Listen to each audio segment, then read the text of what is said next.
Super 8-এর পথে আরেক ধাপ এগিয়ে গেল বাংলাদেশ। টাইগারদের অলরাউন্ড পারফরম্যান্সে নেদারল্যান্ডসকে হারিয়েছে 25 রানে।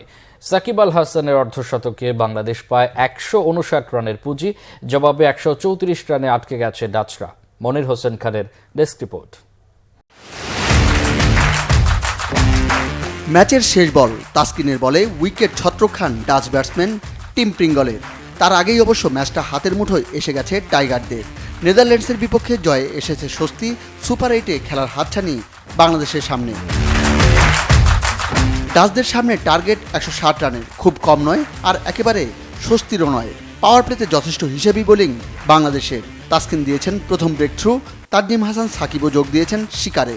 32 রানে 2 উইকেট নিয়ে ম্যাচের নিয়ন্ত্রণ টাইগারদের হাতে।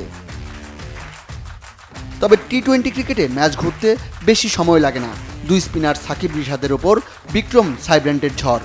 ম্যাচটা হাতছাড়া হওয়ার জোগাড়। বাধ্য হয়ে পার্ট টাইমার মাহমুদুল্লাহকে বোলিংয়ে আনলেন টাইগার ক্যাপ্টেন। বাজি কাজে লাগলো। 16 বলে 26 রানে সাজঘরে বিক্রম। তারপরও ডাচরা লড়াই করে গেছে সমান তালে। রান রেটের সাথে পাল্লা দিয়ে সচল করেছে স্কোরবোর্ডও। বরং একটা পর্যায়ে ম্যাচের পাল্লা হেলেছে ডাচদের দিকেই। তবে রিশাদ হোসেন ছিলেন তককে তককে। তার এক ওভারে জোড়া শিকার। জয়ের হারিয়ে যাওয়া রাস্তাটা ফিরে পেল টাইগাররা। বোলাররাও ফিরে পেল ছন্দ। মুস্তাফিজের কাটার হয়ে গেল দুর্বোধ্য। রিশাদের নামের পাশে 3 উইকেট, তাসকিনের শিকার 2টি। একটি উইকেট পেলেও মুস্তাফিজ বোলিংয়ের নেতৃত্বে 4 ওভারে দিয়েছেন মাত্র 12 রান।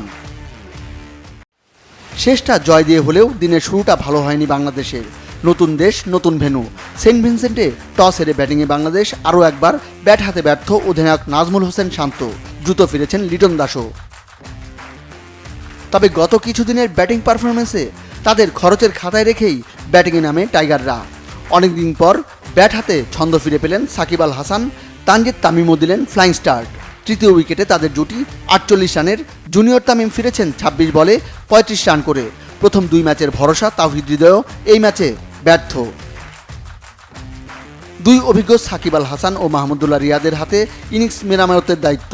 শুরুতে কিছুটা বল নষ্ট করেছেন রিয়াদ, তবে শেষ দিকে ঠিকই জ্বলে উঠেছেন। 32 বলের জুটিতে এসেছে 41 রান, রিয়াদের সংগ্রহ 25। এই টুর্নামেন্টে বাংলাদেশের পক্ষে প্রথম অর্ধশতকটা এসেছে সাকিবের ব্যাট থেকে।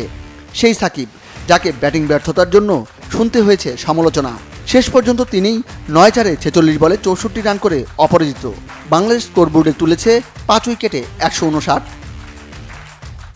যে রানের পেছনে ছুটে 25 রান দূরে থাকতেই থেমে গেছে Netherlands. Monir Hossain Khan, Bangla vision sports desk.